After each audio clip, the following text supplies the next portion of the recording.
Then the presence comes, prakash. And how do you experience the prakash? Is through this knowledge, this understand, vimarsha. Well, it's not working for me, I'm not that intelligent. Then come and sit in the yajna. So come and sit in the presence of the master, and you're not going to answer your question. What is happening? Without your knowledge, the intellect is shutting itself down and the prakash or the presence is coming up. That is why it said, sankalpa, you take a desire, a wish, and then you leave the wish. You drop it. Say, this is my wish. Okay, I drop the wish. Knowing that it will be taken care. This or something better than that will be done. That is so beautifully structured in this whole thing.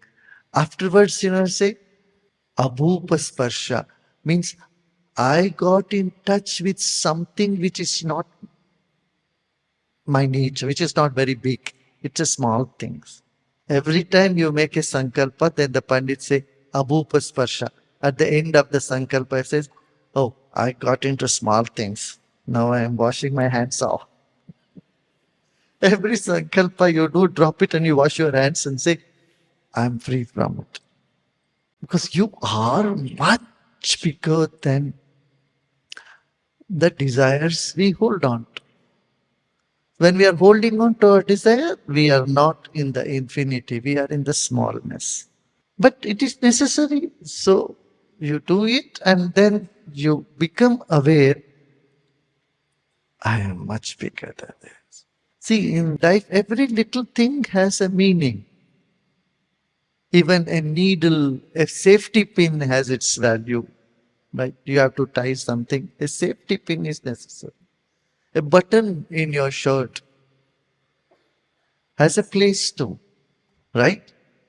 Just imagine someone is riding a motorbike and then all the buttons are gone, the shirt is going on the face, they will get into accident.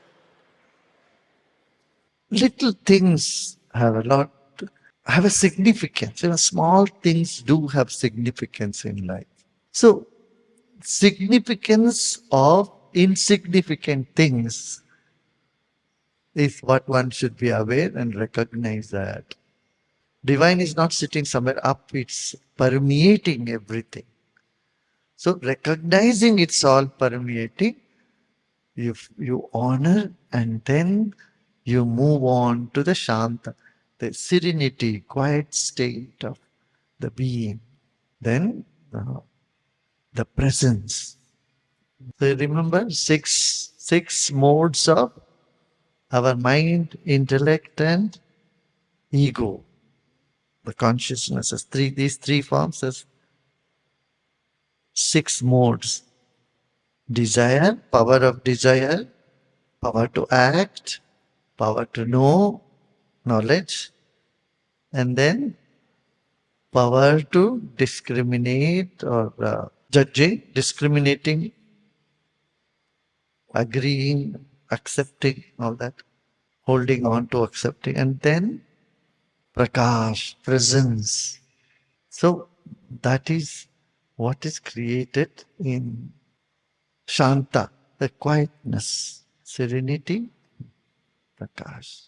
Very few reach to these last 2 stages. If you are stuck in desire too much, you will be miserable.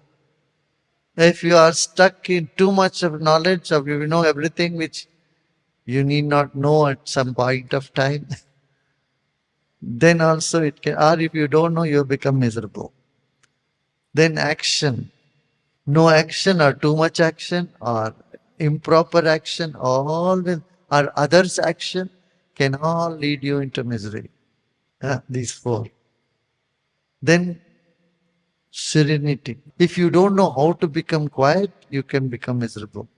It's a catch-22. If you know how to become quiet, then you can overcome misery.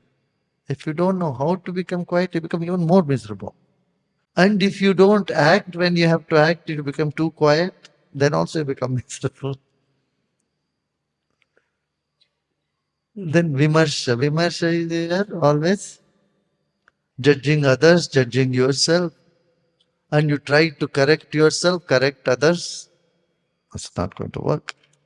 If you want to shoot your rocket up, you want to go into space, if you keep filling all your shortcomings, it's like filling the pits. It's never going to end. Got it? It's never going to end for if you try to fill your shortcomings or desires. I want this, I do this. No, no, no, no, no, no, no, no, no, no, no. Why this? Why that? Why? No, no, no. Isn't it? Then the presence, Prakash, doesn't come at all. The logic, the vimash should be used only to see nothing. This is all nothing. Or everything happens by some karma. I don't know what it is. Then what happens immediately?